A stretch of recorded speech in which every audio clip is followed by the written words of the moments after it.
അവർ പറയണത് ഇങ്ങനെ ചൂടുവെള്ളം ഒഴിച്ച് വെച്ചിരിക്കുന്ന പൈനാപ്പിൾ കുറച്ച് ദിവസം കഴിയുമ്പം ആൽക്കലൈനായി മാറുമെന്നാണ്. നമുക്കറിയാം പൈനാപ്പിൾ എന്ന് പറയുന്ന ഒരു അസിഡിക് ഫ്രൂട്ടാണ്. 3 to 4 ഇടയ്ക്കുള്ള ഒരു അസിഡിറ്റി, അല്ലെങ്കിൽ pH സ്കെയിൽ 3 to 4 എന്ന് പറയുന്ന ഒരു അസിഡിറ്റിയാണ്, pH വാല്യൂ ആണ് ഈ പൈനാപ്പിൾ വെള്ളം എത്ര ഡൈല്യൂട്ട് ചെയ്താൽ പോലും ഈ ചൂട് പൈനാപ്പിൾ വെള്ളത്തിന് ഉണ്ടാകുക.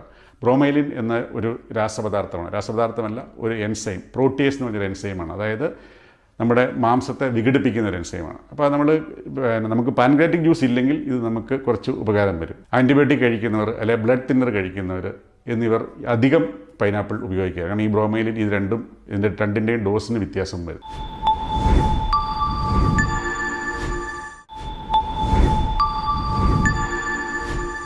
എല്ലാവർക്കും നമസ്കാരം. ഞാൻ doctor Joja V Joseph, Kottayam Caritas cancer ഇൻസ്റ്റിറ്റ്യൂട്ടിലെ സീനിയർ കൺസൾട്ടൻറ്റ് ഓങ്കോ സർജനാണ്.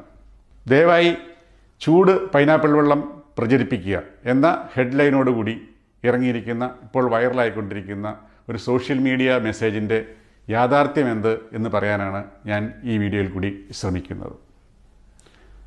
2-3 പൈനാപ്പിൾ ചെറിയ കഷണങ്ങളായി അരിഞ്ഞ് അതിൽ ചൂടുവെള്ളം ഒഴിച്ച് അത് വെച്ചതിന് ശേഷം ദിവസവും കുടിച്ചാൽ ക്യാൻസർ പൂർണ്ണമായും നശിക്കും എന്നതാണ് ഈ മെസ്സേജിൻ്റെ തുടക്കം. അതുപോലെ തന്നെ ഇത് ICBS എന്ന ഹോസ്പിറ്റലിലെ ഡോക്ടർ ഗിൽബർട്ടിൻ്റെ അഭിപ്രായമാണ് എന്നും രേഖപ്പെടുത്തിയിരിക്കുന്നു. ഇനി ഇതിൻ്റെ ആധികാരികതയെക്കുറിച്ച് 3 ഭാഗമായി ഞാൻ നിങ്ങളോട് സംസാരിക്കാനായി ഉദ്ദേശിക്കുകയാണ്. ഇതിൻ്റെ ഉറവിടം ഞാൻ സെർച്ച് ചെയ്തപ്പോൾ എനിക്ക് മനസ്സിലായത് ഈ വർഷം ജനുവരി 15 ഇത് reporters.com.ng എന്ന ഒരു സൈറ്റിൽ ഇംഗ്ലീഷിൽ പ്രസിദ്ധീകരിച്ച ഒരു ന്യൂസ് ആണ് ഇപ്പോൾ മലയാളത്തിലേക്ക് കൺവേർട്ട് ചെയ്ത് ഇപ്പോൾ നമ്മുടെ ഇടയിൽ കാണപ്പെടുന്ന ഈ ന്യൂസ്. ഞാൻ ഇതിനെക്കുറിച്ച് അന്വേഷിച്ചപ്പോൾ, ഈ സൈറ്റിനെക്കുറിച്ച് അന്വേഷിച്ചപ്പോൾ അവർ പറയണത്, അവരുടെ ആ ഇംഗ്ലീഷ് പരിഭാഷയിൽ, അത് ഞാൻ കാണിക്കുന്നുണ്ട്, ആ ഇംഗ്ലീഷ് വേർഷനിൽ അവർ പറയുന്നത് ഈസ്റ്റ് ആഫ്രിക്കൻ കൺട്രിയായ മലാവി എന്ന രാജ്യത്തെ ചന എന്ന് പറയുന്ന ഒരു സ്ഥലത്തെ ICBS ജനറൽ ഹോസ്പിറ്റലിലെ ഗിൽബർട്ട് എ ക്വാക്ക് എന്നയാളാണ് ഇതിൻ്റെ പ്രൊമോട്ടർ, അല്ലെങ്കിൽ പുള്ളിയാണിത് കണ്ടുപിടിച്ചത് എന്നാണ്. ഞാൻ ഇതിനെക്കുറിച്ച് കൂടുതൽ അന്വേഷിക്കുകയുണ്ടായി. കാരണം അപ്പോൾ ഞാൻ അന്വേഷിച്ചപ്പോഴാണ് എൻ്റെ ഒരു സുഹൃത്ത് ജോബി എന്ന് പറഞ്ഞ ആൾ സേവ് ദ ചിൽഡ്രൻ എന്ന ഇൻ്റർനാഷണൽ ഓർഗനൈസേഷനിൽ വർക്ക് ചെയ്യുന്ന എൻ്റെ ഒരു ചെറുപ്പകാല സുഹൃത്താണ്. അദ്ദേഹം മലാവിയിലാണ് വർക്ക് ചെയ്യുന്നത്. ഞാൻ അദ്ദേഹത്തോട് അന്വേഷിച്ചപ്പോൾ അവിടെ മലാവിയിൽ ഇങ്ങനെ ICBS ജനറൽ ഹോസ്പിറ്റൽ പറഞ്ഞൊരു ഹോസ്പിറ്റലോ അല്ലെങ്കിൽ ചന എന്ന് പറഞ്ഞൊരു ടൗണോ ഇല്ല എന്ന് എനിക്ക് മനസ്സിലായത്. ഇത് കൂടുതൽ കൺഫേം ചെയ്യാനായി ഞാൻ ഇൻ്റർനെറ്റിൽ പരതിയപ്പോൾ ചന എന്ന് പറഞ്ഞൊരു സ്ഥലം പല രാജ്യങ്ങളിൽ കാണിക്കുന്നുണ്ട്. പക്ഷേ ഈ മലാവിയിൽ പോലും ഒരു ചെറിയ പേരിലുള്ള ഒരു കുഗ്രാമമായിട്ടാണ് എനിക്ക് മനസ്സിലാക്കാൻ സാധിച്ചത്. അതുപോലെ തന്നെ ഇതിനെക്കുറിച്ച് കൂടുതൽ പരതിയപ്പോൾ ഈ ന്യൂസിൻ്റെ താഴെ തന്നെ, ഈ ഇംഗ്ലീഷ് ന്യൂസിൻ്റെ താഴെ തന്നെ ഇവരെല്ലാം പലരും ഇത് സെർച്ച് ചെയ്ത്, ഈ ഗിൽബർട്ട് എന്ന് പറയുന്ന ആളെക്കുറിച്ച് സെർച്ച് ചെയ്യുമ്പോൾ അദ്ദേഹം ഒരു പത്രമാധ്യമത്തിലെ ഒരു റിപ്പോർട്ടർ മാത്രമാണ് എന്നുള്ള രീതിയിലാണ് അതിൻ്റെ താഴെ ഒത്തിരി ഇത് തെറ്റാണ് എന്നും കൊടുത്തിരിക്കുന്നതായി എനിക്ക് മനസ്സിലാക്കാൻ സാധിച്ചു.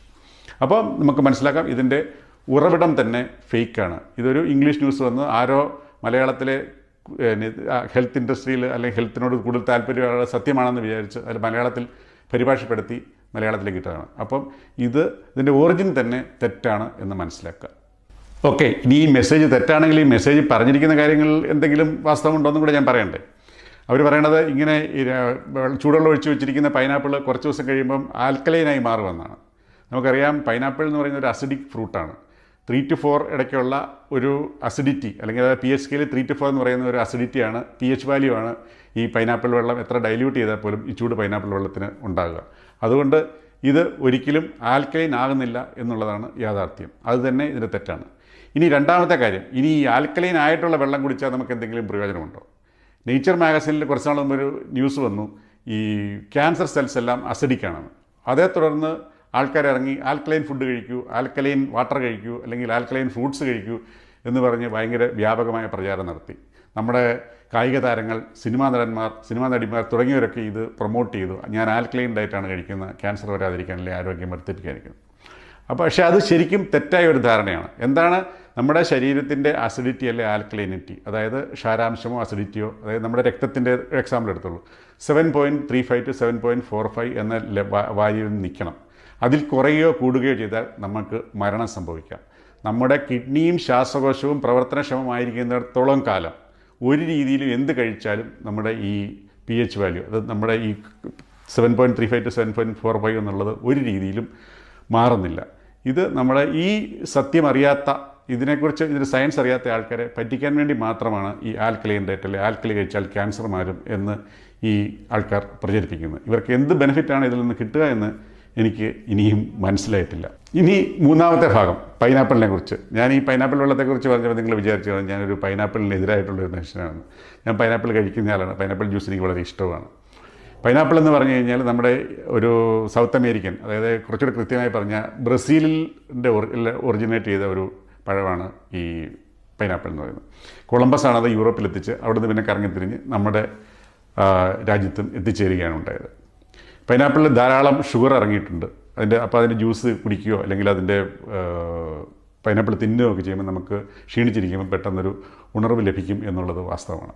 അതുപോലെ തന്നെ ധാരാളം ഫൈബർ, വൈറ്റമിനുകൾ, ധാതു ലവണങ്ങൾ, ഫാറ്റില്ല, അങ്ങനെ ഒത്തിരി കാര്യങ്ങൾ അടങ്ങിയിട്ടുള്ള ഒരു നല്ല ഫ്രൂട്ടാണ് ഈ പൈനാപ്പിൾ എന്ന് പറയുന്നത്. അതുകൊണ്ട് നമുക്ക് പൈനാപ്പിൾ ധൈര്യമായി ഉപയോഗിക്കാം. പക്ഷേ ക്യാൻസർ ചികിത്സയ്ക്കോ ക്യാൻസർ വരാതിരിക്കാനോ ഉപയോഗിക്കാതിരിക്കുക. ഇനി ഇതിനെക്കുറിച്ച് മറ്റൊരു പൈനാപ്പിളിനെക്കുറിച്ച് തെറ്റിദ്ധാരണ ആൾക്കാർ വരുന്നത് ദഹനത്തിന് ഇത് വളരെ സഹായകമാണ്, അല്ലെങ്കിൽ നമ്മുടെ ശരീരത്തിന് വളരെ പ്രൊട്ടക്ഷൻ നൽകുന്നു. ഇതിന് പിന്നിലെ കാര്യം എന്ന് പറയുന്നത് ഈ പൈനാപ്പിളിൻ്റെ തണ്ടിലും പൈനാപ്പിളിൻ്റെ ഈ ഫ്രൂട്ടിൻ്റെ ദശയിലും അടങ്ങിയിരിക്കുന്ന ബ്രോമൈലിൻ എന്ന ഒരു രാസപദാർത്ഥമല്ല, ഒരു എൻസൈം, പ്രോട്ടിയേസ് എന്ന് പറഞ്ഞൊരു എൻസൈമാണ്. അതായത് നമ്മുടെ മാംസത്തെ വിഘടിപ്പിക്കുന്ന ഒരു എൻസൈമാണ്. അപ്പോൾ നമുക്ക് പാൻക്രിയാറ്റിക് ജ്യൂസ് ഇല്ലെങ്കിൽ ഇത് നമുക്ക് കുറച്ച് ഉപകാരം വരും. പക്ഷേ ഇത് ഭക്ഷണ ഡൈജഷൻ്റെ സമയത്തല്ല, ഇത് ശരിക്കും നമ്മളിതൊരു കെമിക്കലായി പുറത്ത് കട്ടിയുള്ള മീറ്റ് ടെൻഡറാക്കാനായിട്ട് ഈ ബ്രോമൈലിൻ കെമിക്കൽ നമ്മൾ ഉപയോഗിക്കാറുണ്ട്.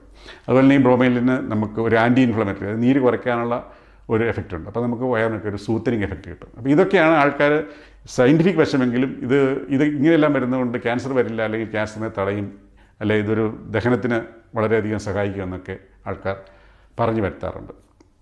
അതുപോലെ തന്നെ ഈ ബ്രോമൈലിന് ഒട്ടും സൈഡ് എഫക്റ്റ് ഇല്ല എന്നും നമ്മൾ ധരിക്കരുത്, നാച്ചുറലി ഒക്കറിങ് ആണെന്ന് വെച്ച്. ആൻറ്റിബയോട്ടിക് കഴിക്കുന്നവർ, അല്ലെങ്കിൽ ബ്ലഡ് തിന്നർ കഴിക്കുന്നവർ എന്നിവർ അധികം പൈനാപ്പിൾ ഉപയോഗിക്കുക. കാരണം ഈ ബ്രോമൈലിൻ ഇതിൻ്റെ രണ്ടിൻ്റെയും ഡോസിന് വ്യത്യാസം വരുത്തും. അതുപോലെ തന്നെ ഗർഭിണിയായിട്ടുള്ളവരും അധികം പൈനാപ്പിൾ, ഞാൻ പറഞ്ഞല്ലോ, അധികം കഴിക്കാതിരിക്കുക. ഒന്നോ രണ്ടോ കഴിച്ചു നിർത്തുകൊണ്ട് ഒന്നും പ്രശ്നം ഉണ്ടാകുന്നില്ല. അപ്പോൾ നമുക്ക് പൈനാപ്പിൾ കഴിക്കാം, നമുക്ക് അതിൻ്റെ മധുരവും അതിൻ്റെ ഗുണഫലങ്ങളും എൻജോയ് ചെയ്യാം. പക്ഷേ പൈനാപ്പിൾ ചികിത്സയ്ക്കായി ഉപയോഗിക്കരുത്.